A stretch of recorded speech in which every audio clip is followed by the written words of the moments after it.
ಗೋವಿಂದ ರಾಜನ್ ಅವರು ಮುಂದೆ ಬಂದು ಸಹಕಾರ ಕೊಟ್ಟಿದ್ದಾರೆ. ಅವರಿಗೆ ನಿಮ್ಮೆಲ್ಲರ ಪರವಾಗಿ ಧನ್ಯವಾದಗಳನ್ನು ಮೊದಲು ವ್ಯಕ್ತಪಡಿಸುತ್ತೇನೆ. ನಮ್ಮ ಮಹಿಳಾ ಅಭಿವೃದ್ಧಿಯನ್ನೇ ಬೆಳೆಸಿಕೊಂಡು ಇವುಗಳು ಇಂಥ ದಾನಿಗಳು ಮುಂದೆ ಬಂದು ಶಾಲೆಗಳನ್ನು ನಡೆಸ್ತಿರೋದು ಖುಷಿಯ ಸಂಗತಿ. ಹೀಗೆ ಶಾಲೆಗಳು ಬೆಳೆಸಿ ನಾವು ಕೆಲಸ ಮಾಡ್ತೀವಿ. ಚೆನ್ನಾಗಿ ಕೆಲಸ ಮಾಡ್ತಾರೆ. ತುಂಬ ಚೆನ್ನಾಗಿ ಖುಷಿಯಾಗಿ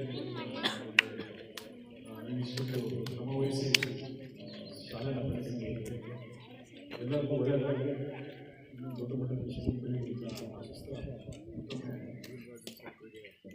ಧನ್ಯವಾದಗಳು.